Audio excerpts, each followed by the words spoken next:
రామాయ రామచంద్రాయ రామభద్రాయ వేదసే రఘునాథాయ నాథాయ సీతాయా పతయే నమః. దక్షిణే లక్ష్మణో యస్య వామే తు జనకాత్మజా పురతో మారుతిర్యస్య తం వందే రఘునందనం. శ్రీరామచంద్ర పరబ్రహ్మణే నమః. హరి ఓం. స్మరవారం వారం కార్యక్రమంలో ప్రతి ఏకాదశి నాడు జరుపుకుంటున్నటువంటి నామరామాయణ సత్సంగానికి మీ అందరికీ స్వాగతం.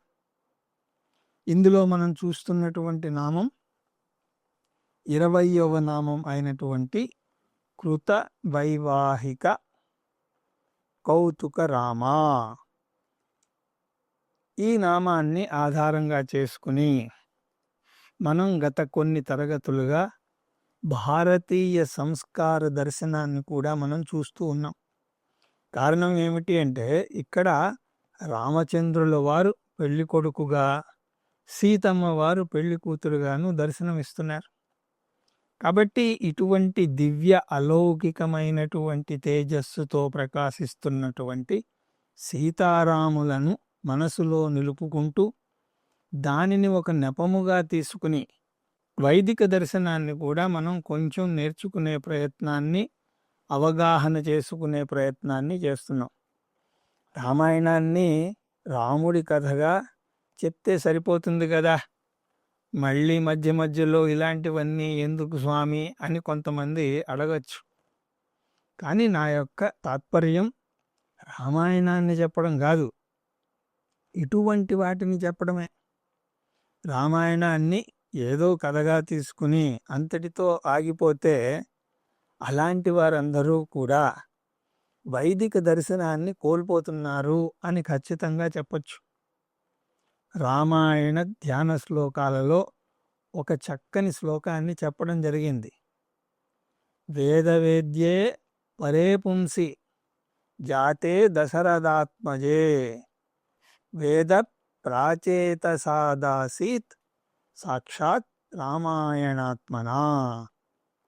ఎప్పుడైతే వేదవేద్యుడైనటువంటి పరబ్రహ్మము రామచంద్రుడిగా అవతరించినదో ఆ వేదవేద్యుణ్ణి మనకు ప్రకటించేందుకు వాల్మీకి మహర్షి ద్వారా రామాయణంగా మన ముందు అది ప్రకాశిస్తోంది అని ఇది ఒక సుప్రసిద్ధమైనటువంటి ధ్యాన శ్లోకం.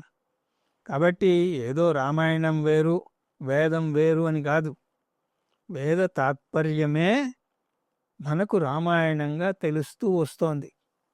ఆ మాటకు వస్తే ప్రతి వైదిక శాస్త్రము వేదమునే చెప్పాలి. రామాయణాన్ని అధ్యయనం చేసినా, భారతాన్ని భాగవతాన్ని శ్రవణం చేసినా, అష్టాదశ పురాణాలను పరిశీలించినా అంతతో గత్వా ఒక వైదిక దర్శనం వైపుకే మనం రావాలి. అలా వచ్చినప్పుడే అధ్యయనం అన్నది సమ్యక్ రూపంగా కొనసాగుతున్నట్టు లెక్క. కానీ రామాయణం ఏదో రాముడి కథ, భారతం పాండవులు కథ, భాగవతం హరికథ అంటూ అంతమటుక్కే పరిమితం చేసి చూస్తే వాడు అధ్యయనం చేస్తున్నట్లు కాదు, ఏదో కాలక్షేపానికి ఏదో వింటున్నాడు అంతే. రాముడి కథ ఒక కాలక్షేపం, కృష్ణుడి కథ ఒక కాలక్షేపం, వెరసి ఆధ్యాత్మిక కాలక్షేపం. మీరు సినిమా చూస్తూ చేసే కాలక్షేపానికి, ఆధ్యాత్మిక కాలక్షేపానికి ఒక చిన్న తేడా ఉన్నది. సినిమాలో పాప్కార్న్లు ఉంటాయి, కానీ ఇక్కడ పాప్కార్న్ ఉండదు. అంతే, శనగలో పులిహారో ఇస్తారు, అది కూడా ఆఖరిలో. మన తాత్పర్యం అది కాదు కదా. రామాయణ అధ్యయనం చేద్దాము అని అనుకున్నాం కదా. కాబట్టి మనం వేద తాత్పర్యాన్ని అధ్యయనం చేయడానికి కృతనిశ్చయులమై ఉన్నటువంటి విద్యార్థులం. ఈ భావనే మనకి ఎప్పుడూ ఉండాలి. అంతేగాని ఏదో నాకు కూడా ఇంట్రెస్ట్ అండి. ఆధ్యాత్మికత అంటే నాకు చాలా ఇంట్రెస్ట్. నాకు చిన్నప్పటి నుంచి ఆధ్యాత్మిక జిజ్ఞాస చాలా ఎక్కువ. ఇలాంటివేవో అంటూ ఉంటారు. జిజ్ఞాస అన్న పదం కూడా వాడరు. ఇంట్రెస్ట్ అంటారు. చిన్నప్పటి నుంచి నాకు ఆధ్యాత్మికత అంటే ఇంట్రెస్ట్ అంటాడు. ఆసక్తి.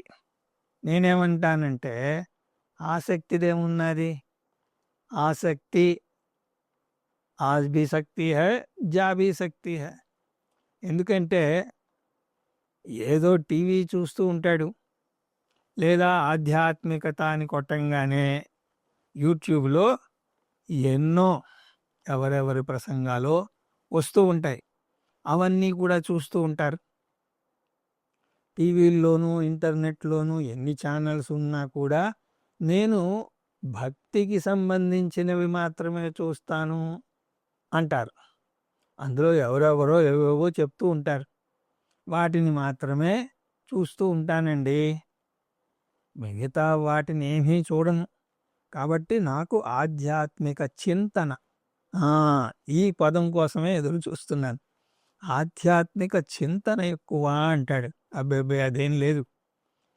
ఆసక్తి కాదు ఉండాల్సింది, జిజ్ఞాస ఉండాలి. జ్ఞాతుం ఇచ్ఛా జిజ్ఞాస. ఆ దిశలో రామాయణాన్ని ఆశ్రయించిన వారమై రామచంద్రస్వామి దివ్య కృపతో వాల్మీకి మరియు తులసీదాసు గారు ఇలాంటి వారు మహానుభావులు ప్రసాదించినటువంటి రామాయణములలో చెప్పబడినటువంటి అనేక వైదిక సూక్ష్మాలను మనం గ్రహిస్తూ ముందుకు వెళ్ళదముగాక. ఇందులో భాగంగా హిందూ సంస్కారాలలో వివాహ సంస్కారం ఎటువంటిది, ఆ సంస్కారం వెనుక ఉన్నటువంటి మనస్తత్వ రహస్యాలు ఏమిటి, అలాగే ధర్మశాస్త్ర రహస్యాలు ఏమిటి, వీటిని కొద్దిగా చూసే ప్రయత్నం చేద్దాం. గడచిన తరగతిలో సంస్కారం అంటే ఏమిటో, అది ఎందుకో, అవి ఎన్నో అని చూడడం జరిగింది. వాటిలో 3 సంస్కారాలు ప్రస్తుతం ప్రచలితంలో ఉన్నాయి అన్నది మనం చూసాం. సంస్కారము అన్నప్పుడు అదేదో ఆధ్యాత్మిక కర్మకాండ అని కాదు. అయితే ఎవరో అడిగారు, సంస్కారము వాసన ఈ 2 కూడా ఒకటేనా అని అడిగారు. ఆ 2 ఒకటి కాదు. వాసన వేరు, ఇక్కడ చెప్పబడుతున్నటువంటి సంస్కారం వేరు. అలాగే ఇదేమైనా అలవాటు అని చెప్పవచ్చా అంటే అది కూడా కాదు. ఎందుకంటే అలవాటు అన్నప్పుడు అదేదో యాంత్రికం అవుతుంది, అంతేగాని అందులో ధార్మికత ఉండదు, అది ధార్మికం అవ్వదు. అలాగే వాసన అని మనం దేనిని అంటున్నాము అని చూస్తే పునః పునః మళ్ళీ యాంత్రికంగా అదే కర్మ చేస్తున్నప్పుడు దాన్ని వాసన అంటారు. అందులో ధార్మికత ఏమీ ఉండదు. ఇక్కడ మనం చర్చిస్తున్నటువంటి సంస్కారము అన్నప్పుడు సంస్కరించుట, ఒక ముడి సరుకుని సంస్కరించి ఉపయోగకరంగా చేసేటువంటి సంస్కారం ఏదో అలాంటి సంస్కారం గురించి మనం ఇక్కడ మాట్లాడుతున్నాం. సంస్కారో నామ భవతి యోగ్యః. ఒక వస్తువుని ఉపయోగకరంగా తగిన కార్యక్రమం నిర్వహించేందుకు గాను తగిన యోగ్యతను సంపాదించుకోవాలి. కాబట్టి ఆ వస్తువును తగిన విధంగా తీర్చిదిద్దే ప్రయత్నం సంస్కారం. కాబట్టి ఇది అలవాటు కాదు, వాసన కాదు, ఒక ధార్మిక కర్మ. గడిచిన తరగతుల్లో 3 సంస్కారాలు ప్రచలితంలో ఉన్నాయి. అవి ఏమిటి అన్నప్పుడు ఉపనయనము, వివాహము, అంత్యేష్టి. ఇవి మనకు అంతో ఇంతో కనపడుతున్నాయి. ఉపనయన సంస్కారం సరే, వారి వారి జాతుల్లో శాస్త్రం చెప్పినట్టు చేస్తున్నారా లేదా అన్నది పక్కకు పెడితే మొత్తానికి ఏదో చేస్తున్నారు కదా. కనీసం పెళ్ళికి 1 గంట ముందైనా సరే ఆ ఉపనయన కార్యక్రమం అంటూ చేస్తున్నారు. అలాగే అంత్యేష్టి విషయం కూడా దాదాపు కనిపిస్తూనే ఉంటుంది. చిన్న చిన్న భేదాలు ఉన్నా కూడా అందరూ కూడా చేస్తున్నారు. ఇక వివాహ విషయానికి వస్తే అన్ని వర్గాల వారు తప్పనిసరిగా చేస్తున్నారు. చిన్న చిన్న భేదాలు ఉంటే ఉండవచ్చు, కానీ జరుగుతోంది ఇదంతా. కాబట్టి ఆ వివాహ సందర్భముగా వైదిక దర్శనముగా చెప్పబడినటువంటి దానిని మనం కొంచెం చూసే ప్రయత్నం చేద్దాం. ఇక్కడ నేను పూర్తిగా వర్ణించడం లేదు, కొంచెం మాత్రమే దర్శించే ప్రయత్నం చేద్దాం. ఎందుకంటే ఇది వింటున్న వాళ్ళందరూ కూడా వివాహం చేసుకున్న వారే, వారికి ఏం కొత్త కాదు. ఆ క్రతువునంతటినీ కూడా వివరించాలి అంటే ఆ చేదు అనుభవాలన్నీ మళ్ళీ మీకు గుర్తు చేయాలి. అలా నువ్వు చేశావు, దానికి అర్థం ఇది, ఇలా చేశావు, దానికి అర్థం ఇది అంటూ చెప్పుకుంటూ రావాలి. దానికి చాలా సమయం పడుతుంది.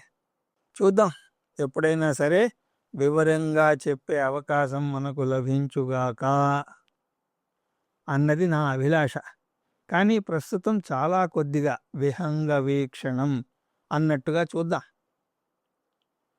ఋషుల అనురూపంగా ఏ సంస్కారమైనా సరే ఒక బాహ్యక్రియ మాత్రమే కాదు. మనం ఏ సంస్కారాన్ని తీసుకున్నా, ఉదాహరణకు ఉపనయనాన్నే తీసుకోండి, లేకపోతే వివాహాన్ని తీసుకోండి, దేన్ని తీసుకున్నా సరే ఇది మనకు ఒక కర్మగా కనిపిస్తుంది. కానీ ఋషులు ఏమంటారు అంటే అది కేవలం బాహ్య కర్మ కాదయ్యా, ఆచరిస్తున్నటువంటి కర్మకాండ మాత్రమే కాదు. మరి ఏమిటి అంటే మనకు ఉన్నటువంటి భౌతిక వ్యక్తిత్వము, అలాగే మానసిక వ్యక్తిత్వము, ఈ రెండింటిని అంటే బాహ్య అంత ఉపకరణాలకు ఈ రెండు వ్యక్తిత్వాలను పవిత్రీకరించాలన్న ఆవశ్యకత ఉన్నది అని ఋషుల యొక్క అభిప్రాయం. కారణం ఏమిటి అంటే ప్రతి వాడి లక్ష్యము జ్ఞానమే. నహి జ్ఞానేన పవిత్రమిహ విద్యతే అంటుంది భగవద్గీత. జ్ఞానము వంటి పవిత్రమైనది ఇంకొకటి లేదు. అటువంటి పవిత్రమైన దానిని, జ్ఞానాన్ని పొందాలి అంటే ఒకడు పవిత్రత అన్నది వాడిలో ఉండాలి. కాబట్టి ఆ పవిత్రత అన్నది దేహతలంలోనే కాదు, మనోతలంలో కూడా కావాలి. కొంతమంది మనస్సు పవిత్రంగా ఉంటే చాలండి, దేహానిదేముంది అని అంటూ ఉంటారు. అతను అంటున్నది నిజమే, కానీ స్థూలమైనటువంటి దేహాన్నే పవిత్రంగా మరల్చుకోలేనటువంటి వాడు సూక్ష్మమైనటువంటి మనస్సుని ఏ విధంగా పవిత్రం చేయగలడు? ఉట్టికే ఎగరలేనమ్మా, స్వర్గానికి ఎలా ఎగరగలదు? అతను అన్నది నిజమే, కానీ దేహతలమునందు పవిత్రత లేకుండా మనోతలంలో పవిత్రతను సాధించడం చాలా కష్టం. స్థూల విషయంలోనే శ్రద్ధ లేనివాడు సూక్ష్మం గురించి ఎలా చేయగలడు? ఏదో ఒకరిద్దరు మహానుభావులు ఆ విధంగా ఉండవచ్చు, కానీ అందరూ అలా ఉండలేరు కదా. వారు దానికి అపవాదం. ఎవరో ఒకరి చేతికి 6 వేళ్ళు ఉన్నాయి అని అనుకుందాం. రుతిక్ రోషన్కి 6 వేళ్ళు ఉంటాయి. అలా అని చెప్పి అందరికీ ఉంటాయా అంటే ఉండవు కదా, అది ఎక్సెప్షన్. అలానా మహాత్ముడు అసలు స్నానమే చేయనండి, అతని మనస్సు చూడండి ఎంత నిర్మలంగా ఉంటుందో. అలాగా ఒకరిద్దరు కనిపించినా సరే వారిని వదిలేయండి. ఎవడో అంటాడు, శివుడు గంజాయి తాగాడు కాబట్టి నేను కూడా గంజాయి తాగుతాను. శివుడు విషాన్ని కూడా తాగాడు, నువ్వు కూడా 2 చుక్కల విషం రుచి చూడొచ్చు కదా. కాబట్టి అలాంటి ఉదాహరణలు మనం చెప్పకూడదు. మనం తెలుసుకోవాల్సినటువంటి విషయం ఒకటి, సాధ్యమైనంత వరకు దేహ విషయంలో కూడా పవిత్రత అన్నది అవసరం. కాబట్టి ఈ బాహ్య అంతర పవిత్రతను సాధించేందుకు ఒక ధార్మిక ఆధ్యాత్మిక అనుష్ఠానం వివాహం. వివాహం అన్నది విశేషమైనటువంటి సంస్కారం, అంతేగాని అది ఆడంబరమైనటువంటి కర్మ కాదు, అర్ధవిహీనమైనటువంటి కర్మ కూడా కాదు. కాబట్టి ఏదో పైపైన అలవాటు ప్రకారం చేసేటువంటి కర్మగా మనం దాన్ని చూడకూడదు.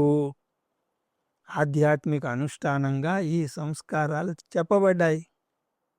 ఇక వివాహ సంస్కార విషయానికి వస్తే భారతీయ ఋషులు వారి యొక్క అవగాహన దర్శనం చాలా లోతుగా ఉంటుంది. వారి అభిప్రాయం ప్రకారం వివాహం అన్నది ఒక వ్యక్తిగతమైనటువంటి విషయం కాదు. ఇప్పుడు ఉన్న పరిస్థితే చాలా అయోమయంగా ఉన్నది. కానీ రాను రాను ఏమవుతుందో తెలియదు. ఇప్పుడు ఉన్న పరిస్థితుల్లో కొంతమంది యువకులను వారితో మాట్లాడినప్పుడు వాళ్ళనేది ఏమిటి అంటే, ఇవన్నీ ఎందుకండి, ఇంతమందిని పిలిచి భోజనాలు పెట్టడం ఏమిటి, బ్రహ్మగారు మంత్రాలు చదవడం ఏమిటి, ఇవన్నీ అసలు ఎందుకు, హాయిగా వెళ్ళి రిజిస్టర్ ఆఫీసులో వెళ్ళి పెళ్లి చేసుకుంటే సరిపోతుంది కదా, అంత డబ్బు ఖర్చు ఎందుకు పెట్టడం, ఆ డబ్బును మిగుల్చుకోవచ్చు కదా. పెళ్ళి అంటే ఊరికే అయిపోతుందా, లక్షల్లో ఖర్చు అవుతుంది. ఆ డబ్బుని దాచుకుని ఏఎఫ్డిఓ చేసుకుంటే సంవత్సరానికి ఏదో ఒక వస్తువు కొనుక్కోవచ్చు కదా దాంతో వచ్చే వడ్డీతోటి అని అమ్మాయి, బట్టలు బెల్టులు కొనుక్కోవచ్చు కదా అని అబ్బాయి. దీన్ని చూసి మనం ఏమంటున్నామంటే, ఆహా, మన పిల్లలకి ఎంత తెలివండి, ఎంత ముందు చూపు. అది తెలివి అని అనిపించుకోదు, అది మూర్ఖత్వం. నిజంగా తెలివై ఉన్నవాడు ఆలోచించాల్సింది ఏమిటి అంటే, వందల వేల సంవత్సరాలుగా ఒక క్రతు విశేషము భంగము కాకుండా ఇలా వస్తోంది అంటే ఏదో సాధారణమైన వాళ్ళు అనుసరిస్తున్నారని కాదు. మేధావులు, శాస్త్రం తెలిసిన వాళ్ళు కూడా దాన్ని అనుసరిస్తున్నారు అంటే దాని గురించి నేను ఏదో నోటికి వచ్చింది మాట్లాడకూడదు అని ఆలోచించడం, అది తెలివి.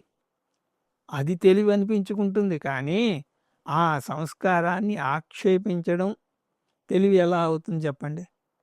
ఒకవేళ మీకు ఏమైనా సందేహాలు ఉంటే, ఇదంతా ఎందుకు జరుపుకుంటున్నాము అన్నది గనక మీరు అడగదలుచుకుంటే పెద్దల్ని వెళ్ళి అడగండి, మీరు తెలుసుకోవచ్చు. ఎందుకు మరి ఆ పిల్లలకు ఆ ఆలోచన వచ్చింది అంటే, ఈ క్రతువుకు సంబంధించినటువంటి అవగాహన వారికి లేదు. ఆ ఫిలాసఫీ ఏమిటో తెలియనప్పుడు ఆ ఎక్స్ప్రెషన్ కూడా అర్థం కాదు. ఒక దర్శనమును చేయించకుండా దానికి ఏదో కర్మకాండని జోడించినప్పుడు అది వారికి అర్థం కాదు. ఆ దర్శనం ఏమిటో తెలియకపోతే ఉపయోగం లేదు. ఆ దర్శనం ఏమిటి అన్నప్పుడు ఋషుల ప్రకారం వివాహం అన్నది వ్యక్తిగతం కాదు, వివాహం అన్నది సామాజిక విషయం. కానీ దాన్ని మనం వ్యక్తిగతంగా తీసుకుంటున్నాం. నాకు ఈ అమ్మాయి నచ్చింది, అమ్మాయికి అబ్బాయి నచ్చాడు. ఎక్కడ కలుసుకున్నారు అంటే ఏదో ట్యాంక్ బండి మీద లేకపోతే ఏదో బండ మీద కలుసుకున్నారు. తల్లి తండ్రి జోక్యం చేసుకోకూడదు, ఎవ్వరూ జోక్యం చేసుకోవడానికి వీల్లేదు. ఇది మా వ్యక్తిగతం. వివాహం అన్నది వ్యక్తిగతం కాదు. వ్యక్తిగతమైనటువంటి అంశాలు అందులో ఉన్నాయి, కానీ అంతవరకే దానికి పరిమితం కాదు.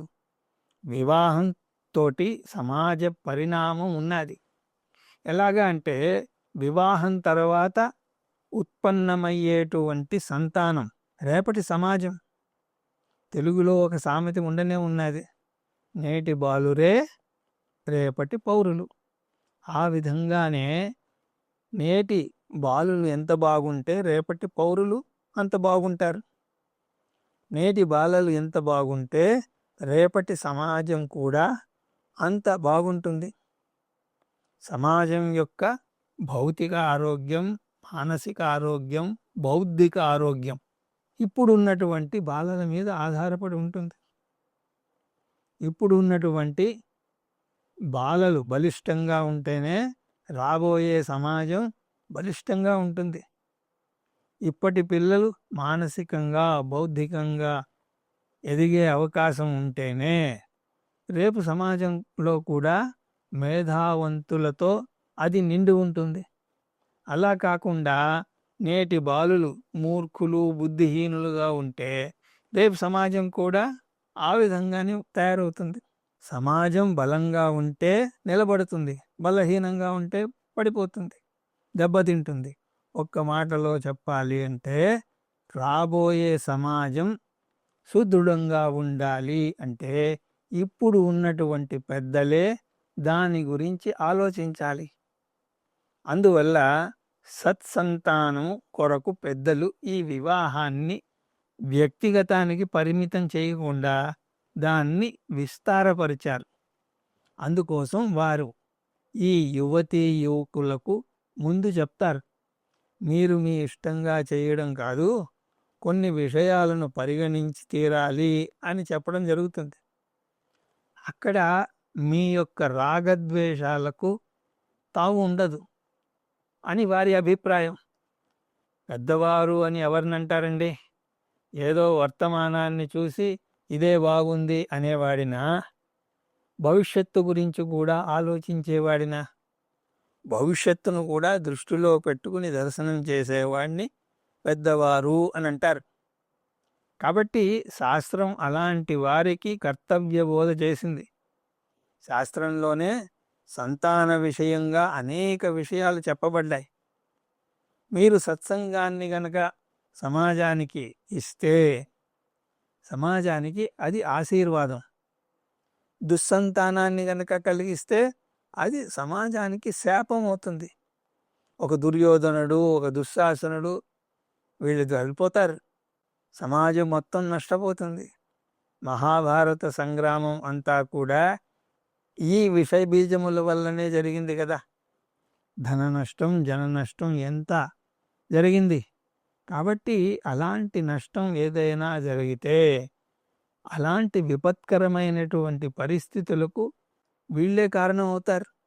ఇప్పుడు ఒకడు అనవచ్చు, ఏమోనండి భార్యాభర్తలకు మాత్రం ఏం తెలుసు, ఎటువంటి పిల్లాడు పుడతాడు అన్నది తెలియదు కదా.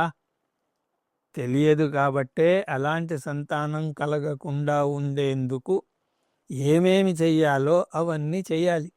సత్ప్రవర్తన అంటే మీ ప్రవర్తన ఎలా ఉండాలి, వాటన్నింటి గురించి కూడా శాస్త్రం చెప్తుంది.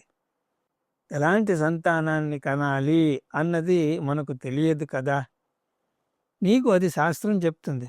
కాబట్టి కొన్ని విశేషమైనటువంటి శాస్త్రీయమైనటువంటి ఉపదేశాలను అనుసరించాలి.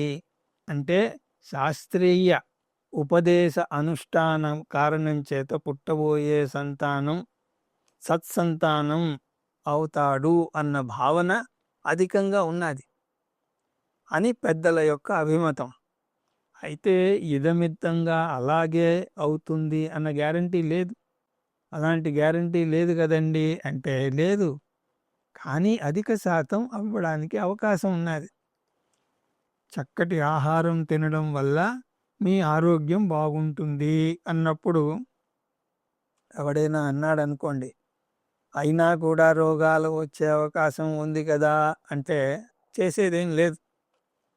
అలాంటిది ఉన్నది, కానీ మంచి అలవాట్లు, మంచి ఆహారం, ఉదయాన్నే లేవడం, మార్నింగ్ వాక్ చేయడం, ఏవో 4 ఆసనాలు వేయడం, ఇలాంటివి చేసావా నువ్వు ఎక్కువ కాలం బతుకుతావు అన్నప్పుడు, అదేంటండి మొన్న ఇలాంటివన్నీ చేసేవాడు పట్టున 30 ఏళ్ళు కూడా లేవు పోయాడు అని అంటే అవ్వచ్చు, కానీ అవన్నీ కూడా సాధారణంగా చెప్పబడ్డాయి. వీటిని సాధారణంగా చూడాలి, కానీ ఎవడి విశేష ప్రారబ్ధ కర్మ ఎలా ఉందో మనం మాత్రం ఎలా చెప్తాం? బుద్ధిమంతుడు లక్షణం ఏమిటి అంటే అలాంటి సంభావన ఉన్నప్పుడు దాన్ని వదిలిపెట్టకూడదు కదా. అటువంటి సంభావనలు అన్నింటికీ కూడా సమాజం యొక్క హితైషులుగా చెప్పబడుతున్నటువంటి పెద్దవారు కూడా వివాహ సంస్కారం అన్న దానితో చెప్పే ప్రయత్నం చేస్తున్నారు. ఆ పద్ధతిని అంతా కూడా ఇలాగే జరగాలి అని కట్టడి చేశారు.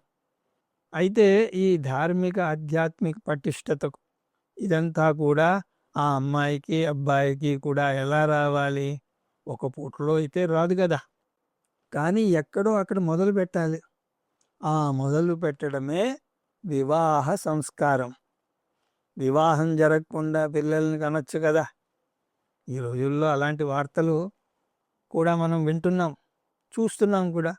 వివాహం కాకుండానే పిల్లల్ని కని ఇక బాగుండదు, పిల్లవాళ్ళు పెద్దవాళ్ళు అయిపోతున్నారు అని చెప్పి అప్పుడు వివాహం చేసుకుంటున్న వాళ్ళు కూడా ఉన్నారు. అలా వివాహం లేకుండా పిల్లలు పుట్టరా అంటే అలా ఏం లేదు, పిల్లలు పుడతారు. కాకపోతే ఆ ధార్మిక జీవనాన్ని మొదలు పెట్టడానికి వివాహం అన్నది మొదటి అడుగు. అందులో కొన్ని విధి నిషేధాలను ఒక పద్ధతిలో పెద్దలు మనకు అందించారు. ఒక్క మాటలో చెప్పాలి అంటే ఆ యువతి యువకుడు కలిసి జీవనం ప్రారంభించేందుకు గాను ఆ పద్ధతిని అంతటినీ కూడా ధార్మికంగా మలచడం జరిగింది. ఇదంతా దేనికి అంటే మనస్సు దేహము అంతా కూడా పవిత్రమునరించేందుకు గాను. కానీ ఒకటి గుర్తుపెట్టుకోవాలి, ఈ పవిత్రీకరణ అన్నది ఏదో ప్రయోగశాలలో నిరూపించి చూపించేది కాదు. ఏదో జలప్రోక్షణ చేయగానే వాడి పాపాలు పోయాయా ఎలా నిరూపిస్తారు అంటే అలా తెలుసుకోలేం. ఇవన్నీ కూడా శాస్త్రచక్షువుతో, శాస్త్రం అనేటువంటి కంటితో చూసినప్పుడు తెలుస్తాయి. అంతేగాని ప్రయోగశాలలోనూ ల్యాబొరేటరీలోనూ ఇవి కనపడవు. కనపడడం లేదు కాబట్టి వీటన్నింటినీ కూడా మనం అభూత కల్పన, ఏదో భూటకం అని అనకూడదు. అలా అనడం అన్నది హాస్యాస్పదం, బుద్ధిహీనత్వం, అన్నింటికంటే మించి శాస్త్రాన్ని అవమానపరచడం. ఆ పనికి మనం ఎప్పుడూ కూడా ఒడిగట్టకూడదు. శాస్త్రంలో చెప్పినట్టుగా అలా చేసినప్పుడు ఒక పవిత్రత వస్తుంది. వస్తుంది అంటే వస్తుంది అంతే. కానీ ఇవన్నీ కూడా ఏదో పుక్కటి పురాణాలు అని కొట్టిపారేయకూడదు.